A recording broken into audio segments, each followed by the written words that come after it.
England's history is often taken for granted, with the focus shifting to the broader stories of Great Britain and the United Kingdom. But before these unions could take shape, England itself had to first emerge, officially recognized as a kingdom in 927 AD. So, how did this land evolve? Who ruled it before the English? Let's uncover the fascinating story of how England became the nation we recognize today. To understand how this land came to be, we must go back to a time when it was not one nation but a collection of separate, sometimes warring kingdoms. The year was around 500 AD, and the mighty Roman Empire had withdrawn from Britain, leaving its people vulnerable. For centuries, the Britons had lived under Roman rule, enjoying the security and infrastructure it provided. But as the Romans retreated, the Britons were left exposed to new threats. Tribes from the north, such as the Picts and the Scots from the west, began to invade. Desperate for protection, the Britons sent out word to distant lands, calling for help. Their answer came from the Anglo-Saxons, a group of Germanic tribes from what we now call Germany and Denmark. At first, the Anglo-Saxons were welcomed as allies, helping the Britons fend off the invading forces. But this alliance would not last. Soon, after defeating the Picts and Scots, the Anglo-Saxons turned on the Britons, seizing the fertile lands of the British Isles for themselves. The Britons, forced to retreat, moved westward, leaving the Anglo-Saxons to establish dominance. By the 7th century, the Anglo-Saxons had spread across the land, founding kingdoms in places like Essex, Kent, Wessex, Mercia, East Anglia, Northumbria, and Sussex. These kingdoms, though sharing a common language and culture, were constantly in conflict, each vying for power and control over the land. However, despite their many wars and rivalries, a sense of unity began to emerge. As the Anglo-Saxon kingdoms grew, so too did their shared identity. The land was shaped not only by the leaders who ruled it, but by the people who lived there, their cultures intertwined, and their futures bound together by more than just war. But just as stability seemed within reach, a new and terrifying force arrived: the Vikings. The year was 793 AD, and the Vikings, fierce seafaring warriors from Scandinavia, launched a brutal raid on the Lindisfarne monastery. This unexpected attack sent shockwaves across the Anglo-Saxon kingdoms, which were ill-prepared for such a ferocious enemy.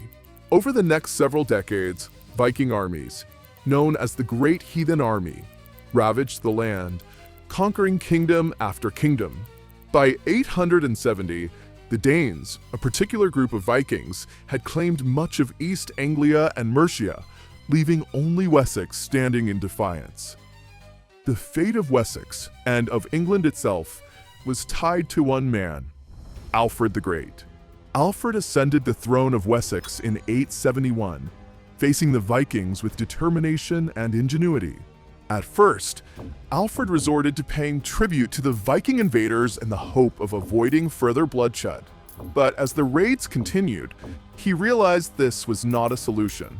Alfred reorganized his kingdom's defenses, building a network of fortified towns known as Buzz. These strongholds became the key to his military strategy. In 878, Alfred's forces met the Viking army at the Battle of Edington. It was a fight that would change the course of history. The battle was fierce, but Alfred's forces emerged victorious, defeating the Viking invaders and forcing their leader, Guthrum, to agree to a peace treaty. This victory not only saved Wessex, but also laid the foundation for a unified England. Following his victory, Alfred turned his attention to rebuilding and expanding his kingdom. He absorbed parts of Mercia, began pushing back against the Viking-controlled lands of the Danelaw, and worked tirelessly to create a more unified England. But Alfred was not just a warrior. He was a visionary. He introduced laws, encouraged learning, and established a system of governance that would serve as the backbone of future England. Alfred's successors, Edward the Elder and Ethelflaed, Lady of the Mercians, continued his work. Together, they reclaimed much of the land lost to the Vikings, pushing the invaders out and reasserting Anglo-Saxon control. By the early 10th century, the Anglo-Saxon kingdoms were stronger than ever, but one final piece of the puzzle remained: the full unification of England. That task fell to Athelstan, the son of Edward the Elder. Athelstan ascended the throne in 924, determined to bring the land together. His first challenge was Northumbria, the last major kingdom to resist his rule. Through a combination of diplomacy and military might, Athelstan succeeded in bringing Northumbria into his fold.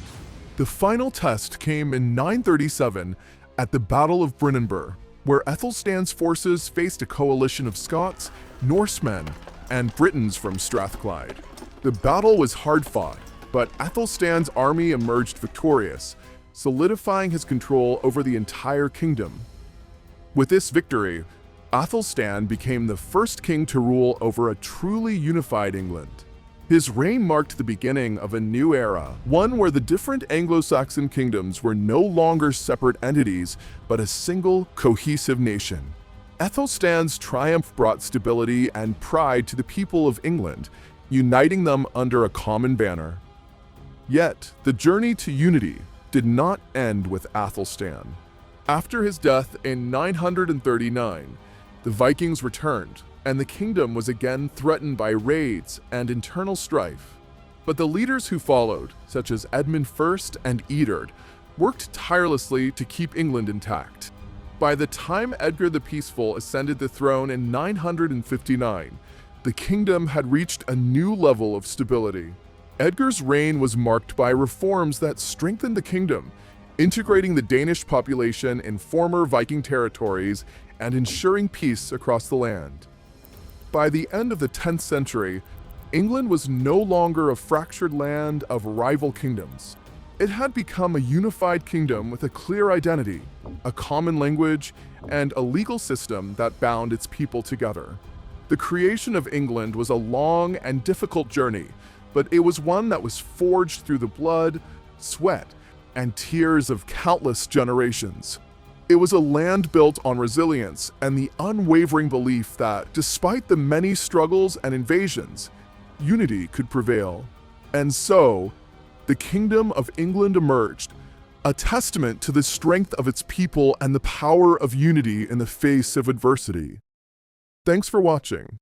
If you enjoyed this journey through history, make sure to like, subscribe, and hit the bell for more. See you in the next video.